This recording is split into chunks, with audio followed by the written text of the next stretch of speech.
La crise politique qui secoue le Togo depuis le 19 août dernier est au centre de toutes les tractations diplomatiques dans la sous-région ouest africaine. La médiation sous-régionale conduite désormais par le Ghana explore toutes les voies devant mener à une sortie de crise pacifique avec à la clé, la mise en œuvre effective des réformes portant sur la limitation de mandat, le mode de scrutin à 2 tours notamment. Plusieurs acteurs politiques togolais sont reçus au Ghana ces derniers jours. Et parmi les noms de ceux qui ont franchi la frontière de l'Ouest figure celui de Pascal Bodjona.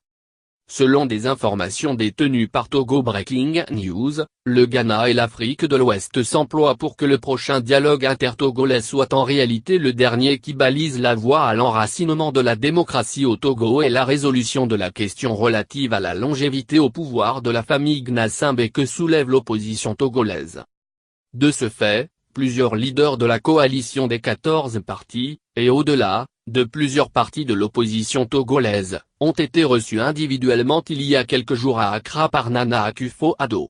La médiation ghanéenne est même allée au-delà de l'opposition et a reçu certains acteurs qui ont eu à occuper des postes de responsabilité dans le pays et des personnalités de la société civile. C'est dans ce cadre que l'ancien ministre de l'administration territoriale, Pascal Akousoulelou Bodjona a été reçu par le président ghanéen.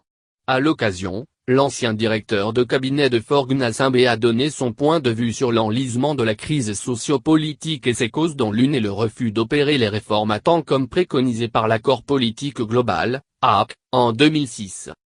On apprend par ailleurs qu'M. Bodjona s'est aussi concerté ces derniers jours avec les hauts responsables du parti UNIR.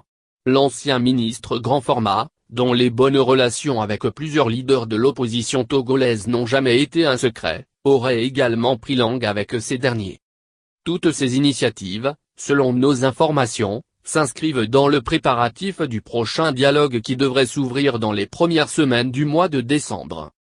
En déplacement en début de semaine à Abidjan, le chef de l'État togolais, Faure Gnassingbé a fait part de sa disponibilité à dialoguer avec l'opposition. Selon ses déclarations, l'ouverture du dialogue dépend désormais de l'opposition. 3 leaders de la coalition des 14 partis politiques de l'opposition à savoir Jean-Pierre Fabre, Tikpi Atchadam et Brigitte Adjamabo-Johnson ont rencontré dans ce sens Alpha Condé, le président en exercice de l'Union africaine cette semaine à Paris. La prochaine étape pour la résolution de la crise sera donc la convocation du dialogue dont le président ghanéen, Nana Akufo-Addo a désormais carte blanche pour conduire.